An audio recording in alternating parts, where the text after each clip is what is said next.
When you face rumination, worry, and fear, it stops you from getting the results that you're looking for. It slows your progress down and it wears you out mentally and physically. In today's program, we will talk about how to address this and how to get better results in your business life. I'm Justin Hitt with Inside Strategic Relations. The most important relationship you have is with yourself. It's how you see yourself, it's how you interact with yourself, and it's how you use your mental capability and the resources at hand to solve problems. When you face a challenge, and that challenge just continues to build either mentally because you're thinking about the challenge and the frustration and the problems, or in actuality because you have not been able to take the appropriate actions to resolve the issue, you need a formula or an approach that's going to help you package up that problem and address the worthy problems. So I'm speaking from experience here. There are times where I find a challenge or a problem outside of consulting engagements. So I'm giving you a general focus of packaging problems so that they can be addressed. But inside of a consulting engagement, there are specific methods to do this. And we package the problem with purpose. A client makes a decision, so it's an outside decision maker. And then ultimately we solve that problem. But when it's in your own life, with your children, with your family, with interactions at work, with social and business groups, you have to have a way to approach the problem so that it can not become a distraction, so that it doesn't overwhelm your day-to-day activities, so you can still forward your movement towards the goals and objectives you have. And I will share with you such an approach today. It starts with a back of the napkin analysis. Now, what's interesting about physical paper and pen is that when you have an idea bouncing around in your head, if you use a pen or a pencil, it doesn't really matter, and you write it down and just give it one page to think about the characteristics of the problem. Why is the problem important to you? What is your past approach to the problem? And other factors associated with that problem, either through journaling or some kind of structured analysis, you now get that idea out of your head, you slow it down, and you keep it from bouncing around. That bouncing around, that uncertainty, that keep thinking about something but not creating any action produces an anxiety or frustration that makes your general life difficult. Have you ever had a problem that felt so big that you just couldn't address it? It kept coming up. It kept you awake at night. Maybe it's a financial problem. Maybe it's a problem with that dumb boss you've got at work. Maybe it's a challenge you have with employees or your customers. This method works great. You start with the back of a napkin, and that's metaphoric. It could be a single sheet of paper, but it's a limited amount of space to write down the ideas and characteristics of this particular problem. And once you've filled up the page, then you must stop. This is very important because you want to write down only the most important things about the frustration, about the worry, about the challenge that's keeping you from the goals and objectives you desire. Once you've done this back of a napkin thing, you can now make a decision. This is what's called a toll gate in the risk management world or in the project management world, but you're essentially going to say, this problem I wrote down, is it something worth pursuing? Is it something that is real? Is it something that is a challenge that would gain beneficially to my family, to myself, if I so choose to pursue it? And once you've made this decision, if you've got all yeses, then you would go further in addressing this problem. Now, if you say no, that's permission for yourself to stop thinking about the problem. Now, Maxwell Maltz has a book called Psycho-Cybernetics, and it talks about these pigeonholes in the mind where you can take ideas and put them in there and then lock them up. It's almost like a cabinet or a locker. And so this back of the napkin idea is now set aside, out of mind, but you know with confidence that if it comes up again, you can pull it out, reference it, and start this solution over. Because something that's not a problem today could be a problem 6 months or a year down the line. And by capturing this information, and rather than having it churn through the mind over and over the same information, you now have an opportunity to extract additional ideas and details, expand your back of the napkin, and move towards what's called a problem statement. Now, in critical thinking, the problem statement helps you define the problem at hand. If you have a financial situation and you're saying, well, why can't I earn more money? And you define a problem statement, you may find out that it's not the earning of money that's the problem. It may be your spending of the money that's the problem. You might be thinking, why have I not got a raise at work? Why do I not have the responsibility at work? It may not be your skills. It could be the perception other people have of your skills. See, just because you know something or you can do something doesn't mean it's recognized by other people, and it may be more of a marketing problem than a financial problem. In the case of the financial problems, it may be more of a decision-making problem than an actual money coming in problem. Can you see how this works? The problem statement itself will define that problem in such a way that an independent third party can look at that problem and understand the situation well enough to give you an okay on moving forward. The problem statement is a way of capturing and quantifying that problem so that you can make a decision to move forward or to do nothing. See, at this point, when you have a problem statement, you can accept the problem as a natural reality. A lot of folks will complain about Walmart, and Walmart locked his employees in at night. Walmart did this, Walmart did that. Walmart has hundreds of thousands of employees. The probability of problems with Walmart, especially with Walmart employees and managers, is that they've got hundreds of thousands of them, so all you need is one bad apple. All it takes is a manager in the middle of Des Moines, Iowa, who decides to lock their employees inside, and next thing you know, it's front page news. Now, the population will reflect that one problem does reflect on the entire corporation, but it's not a pervasive problem of locking people in buildings. It now becomes a reputational problem, and it can be addressed accordingly. I do a lot of public relations work with clients or for clients. I do a lot of risk management with clients. They have similar aspects. Once you have a problem statement, you're going to decide whether or not you move forward or do nothing, or again, lock it up, set it aside, and come back to it at another time. Now, sometimes while doing your problem statement, once you have a problem statement, you want to immediately go into root cause.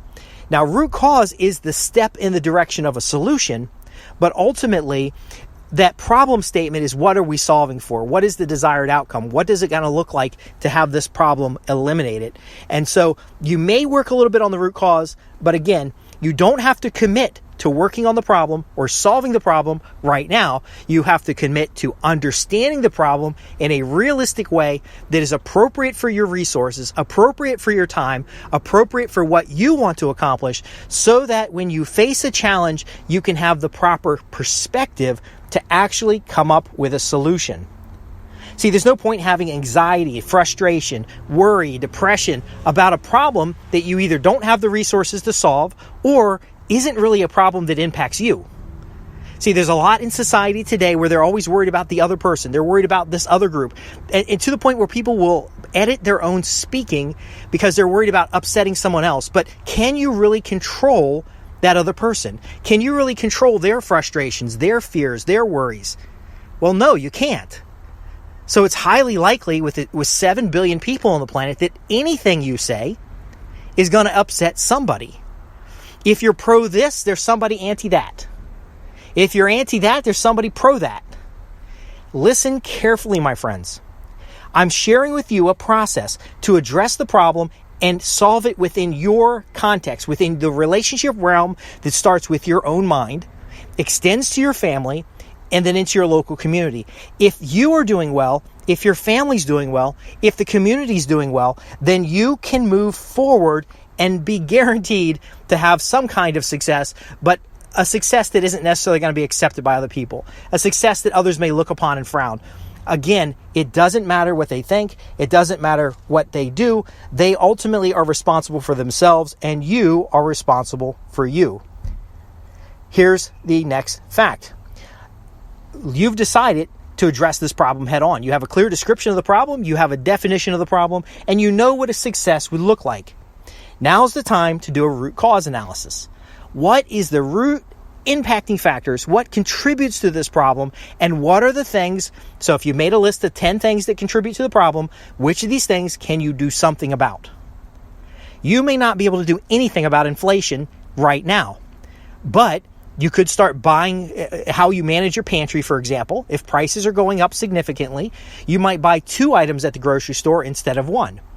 Anticipating the price increase, you buy in bulk rather than buying at retail. See, you can't do anything about the bigger inflation, but in your household, you have a lot of control, you have a lot of power, and you have a lot of ability. Right now, with inflation the way it is in the United States, I've been advocating for years that folks should plant their own garden, because you can buy a small seed, plant it outside, get a big crop, and the exercise and the outdoors and the fresh air and all the things that are tied to the experience of gardening will actually elevate your mood and improve your well-being. Again, you won't solve the problem of inflation, but you'll have plenty of food to eat, you'll have a great family experience, and you can build your community. So that root cause, again, is what contributes to this problem, and of these things, what can we do? And that's where we come into our action plan. So of the things that are causing this problem, those things that you can do something about is your action plan, and it is a simple outline. Now, at this place, you might feel that you're committed to solving the problem, but if the action plan requires a lot of effort from other people or a lot of effort beyond the resources that are available to you, it's okay to set aside that action plan, to put it in the cabinet, to lock the cabinet, and come back to it at another time. You may have the perfect solution, but right now is the wrong time to implement it. Now, we have to be careful about this particular approach because it can cause people to put aside big problems and not address them. And not responding to the big problems in a way that is appropriate may put you behind because you're solving many small problems, and you need to find a way to assess or review. So again, between each of these steps, there's some kind of toll gate. There's some kind of decision made. Am I going to move forward? Am I going to take action? And if I do, what is the minimum viable action that I can take to improve the situation? So let's say you've finished your action plan and now you're ready to take action. You know what needs to be done. You have measures for quick results. Well, you know what you do is you put together a project plan. A project plan is going to include a schedule. You're not just willy-nilly doing this. You're on a schedule. Now, you could be on a schedule to date now, giving a day for your back of the napkin plan, a day for your problem solving, a day for your root cause, a day for your action plan, and a day to put together your project plan. But your project plan will extend out over the number of years. It'll have clear goals and objectives. It'll have deliverables. It will have the resources you'll need, and it will drive forward a plan for a specific outcome. Now, you might be saying, Justin, well, this sounds like a lot of work now. Again, that's why we assess, is it worth solving this problem? Now, a lot of people are talking about climate change. Climate change is an excuse for a lot of things, but no one is really talking about a specific plan for climate change. Now, the truth of it is, there is no one specific plan. In fact, there are environmental conditions and things that we're doing that maybe we have no control over, and there are also things that we have control over that maybe aren't helping the environment. Now, I'm not going to get into an analysis of that, but again, this 5-step plan helps you do what you can do. So, for example, in your own home, you can reduce the consumption of power resources, not for the climate, but for your bank book, for your personal environment, and to alleviate some of the fear and worry that's being imposed upon you by individuals who are using the big problem. And I'll close up with this. Very often the big problem is used as a motivator to change your behavior. So with enough fear, enough frustration, you will do what you're told to do. What I'm saying here is that you can eliminate the anxiety, frustration, and stress. You can get to more solutions faster if you have a simple plan. This 5-step plan is the back of the napkin analysis to determine whether or not you want to move forward. It's the problem statement to identify specifically, if you move forward, what problem are you solving for? The root cause that helps you identify what contributes to the problem, the action plan that helps you have some ideas of the approach and lets you really be wild here, but then you're going to say, which of these ideas can I actually implement? And finally, a project plan that implements a small yet significant valued implementation of your resources so that you can get some kind of specific deliverable that addresses your overall problem. At that point, you're done. You've gotten some kind of result. You've gotten some kind of improvement. You've moved forward in your objectives, and then you can start the process over with the next problem that's bothering you. Now, you don't have to wait till problems come up in order to follow this plan. You can anticipate challenges in your life and address it with this plan. You can package up 4 or 5 different problems and address it in this plan using some kind of a project-based approach. And a lot of folks will say, well, look, Justin, this seems a little analytical, but what it does, again, is it gets out of your brain the frustration and emotion of the challenge at hand, because again, it could be a very legitimate problem, but you're not going to solve it by worrying about it. And it puts this thing on paper and helps you start to develop a plan. It helps you buy in additional resources through collaboration. Maybe the problem's so big that you need to start a company, because not only is the solution desired, it is a solution that's valued by the marketplace, and folks will raise their hand and invest in you in order to bring that solution to market. There's a lot of cases here. But again, if you cannot make an impact on improving your situation, worrying about it more doesn't help. And if you don't have the resources to move forward, then again, worrying again doesn't help. But I'm speaking from experience here, and I understand where you're coming from. The worry feels like you're doing something, but the truth that I had to admit for myself is that fear, worry, and anxiety doesn't help eliminate the problem at hand. Being unclear about what the actual problem is doesn't eliminate the problem at hand. Not understanding what contributes to the problem doesn't eliminate the problem at hand. Then again, doing everything to solve a problem is what the marketplace wants you to do. But for those who want to get results, for those who want to transform business relationships into profits, the actions that move the needle, basically actions that create the consequences or the deliverables or the outcomes that you want, are the only place to apply your limited resources. And that's how you get results. I'm Justin Hitt with Inside Strategic Relations. You can visit me at www.insidestrategicrelations.com. Go to the contact page and ask your questions. I'm looking forward to hearing from you, your comments, questions, and concerns.